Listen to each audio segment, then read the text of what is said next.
Hi అండి, అందరికీ నమస్కారం. Welcome to my channel. ఈ వీడియోలో ఈవీఎంలపై షాక్ అండి. సుప్రీంకోర్టు కీలక తీర్పు. పూర్తి వివరాలు ఈ వీడియోలో తెలుసుకుందాం. వీడియోని ఎక్కడైనా స్కిప్ చేయకుండా ఎండ్ వరకు చూడండి, అప్పుడు పూర్తి ఇన్ఫర్మేషన్ అర్థమవుతుంది. అలాగే వీడియోకి ఒక లైక్ చేయండి ఫ్రెండ్స్. ఇక విషయానికి వచ్చినట్లయితే గత కొద్ది రోజులుగా ఈవీఎంల టాపిక్ అనేది మళ్ళీ తెరపైకి వచ్చిందండి. ఈవీఎంలను రీవెరిఫై చేయాలి అని చెప్పేసి, ఈవీఎం రీకౌంటింగ్ చేయాలి అని చెప్పేసి అభ్యర్థనలు రావడం వల్ల అందులో కొన్ని ఇష్యూస్ అయితే వచ్చాయి. ఈ ఇష్యూస్ మీద హైకోర్టు మరియు సుప్రీంకోర్టు ఏమన్నాయి అనేది ఈ వీడియోలో తెలుసుకుందాము. సో వీడియో అయితే ఎక్కడే స్కిప్ చేయకుండా ఎండ్ వరకు చూడండి, అప్పుడు పూర్తి ఇన్ఫర్మేషన్ అర్థమవుతుంది. వీడియో చూస్తున్న ప్రతి ఒక్కరు కూడా ఈ వీడియోకి ఒక లైక్ చేయండి, అలాగే వీడియోని షేర్ చేయడానికి ప్రయత్నం చేయండి.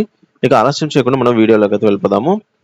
ఈవీఎంలు వీవీప్యాట్ల పరిశీలన చేయకుండా వాటి స్థానంలో మాక్ పోలింగ్ నిర్వహించడం సుప్రీంకోర్టు తీర్పుకు విరుద్ధమని సీనియర్ న్యాయవాది సుబ్రహ్మణ్య శ్రీరామ్ హైకోర్టుకు నివేదించారు. ఆయన ఈవీఎంలు వీవీప్యాట్లు తనిఖీలు పరిశీలన స్థానంలో మాక్ పోలింగ్ నిర్వహణకు కేంద్ర ఎన్నికల సంఘం ఈసీఐ జారీ చేసిన టీఎస్ఓపి సుప్రీంకోర్టు విరుద్ధమంటూ వైఎస్ఆర్సీపీ నేత మాజీ మంత్రి బాలినేని శ్రీనివాసరెడ్డి హైకోర్టులో దాఖలు చేసిన వ్యాజ్యంపై అయితే జస్టిస్ నిమ్మగడ్డ వెంకటేశ్వర్లు మంగళవారం విచారణ అయితే జరిపారు.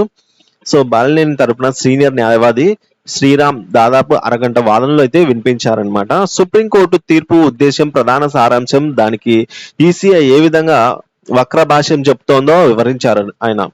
ఇక మాక్ పోలింగ్ నిర్వహించాలని సుప్రీంకోర్టు ఎక్కడా చెప్పలేదని అయితే తెలిపారు కోర్టు జడ్జి గారండి.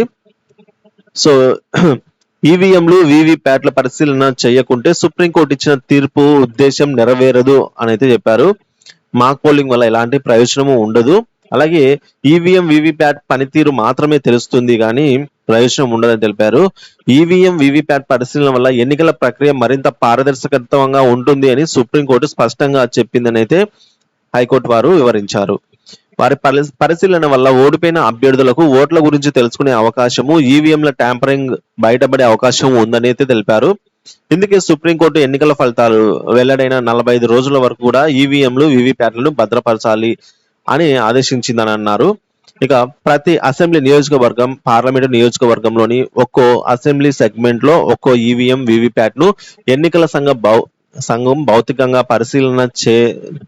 పరిశీలించిందని నారా చంద్రబాబు నాయుడు 2019లో దాఖలు చేసిన వ్యాజ్యాన్ని వివరించిన సుప్రీంకోర్టు ఆ సంఖ్యను 5కు పెంచింది. అంటే అప్పుడు ఒక్కొక్క ఈవీఎం ని వీవీప్యాట్ ని అయితే భౌతికంగా పరిశీలించేవారు, ఇప్పుడు 5 అయితే పరిశీలిస్తున్నారు. సో పోలింగ్ సమయంలో ఓట్ల గురించి తెలుసుకునేందుకే వీవీప్యాట్లు ఈవీఎంలు పరిశీలన చేయాలని సుప్రీంకోర్టు చెప్పిందని అన్నారు. అంతే తప్ప అప్పటి ఓట్లను పక్కన పెట్టేసి ఇప్పుడు మాక్ పోలింగ్ నిర్వహించడం వల్ల ఏ ప్రయోజనం ఉండదని హైకోర్టు స్పష్టం చేసింది. ఎన్నికల సంఘం చిత్తశుద్ధిని తాము ప్రశ్నించడం లేదని, దాని వ్యవహార శైలిని మాత్రమే ప్రశ్నిస్తున్నామని పిటిషనర్ తరపున న్యాయవాది తెలిపారు. ఈ వాదనలను కేంద్ర ఎన్నికల సంఘం తరపున సీనియర్ న్యాయవాది అవినాష్ దేశాయ్ త్రోసిపుచ్చారు. సుప్రీంకోర్టు తీర్పును పిటిషనర్ తప్పుగా అర్థం చేసుకున్నారని అయితే ఆయన వివరించారు.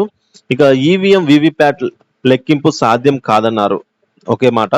సో ఒకవేళ ఇదే సుప్రీంకోర్టు ఉద్దేశం అయి ఉంటే నేరుగా చెప్పేదే తప్ప ఈ విధంగా ఈవీఎం మైక్రో కంట్రోల్ శాశ్వతంగా నిశ్చితం చేసిన మెమోరీ గురించి మాట్లాడేదే కాదని అయితే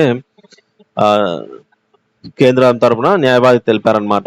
ఇక ఈవీఎం మెమోరీని మాత్రమే పరిశీలించమని సుప్రీంకోర్టు చెప్పిందని తెలిపారు. అందుకే ఆ బాధ్యతలను ఈవీఎంల తయారీ సంస్థల ఇంజనీర్లకు అప్పగించింది అని అన్నారు. ఇరు పక్షాల వాదనలు విన్న న్యాయమూర్తి కోర్టు సమయం ముగియడంతో విచారణను బుధవారానికి అయితే వాయిదా వేయడం జరిగింది. సో ఈవీఎం గురించి అయితే ఈ విధంగా నడుస్తూనే ఉందండి.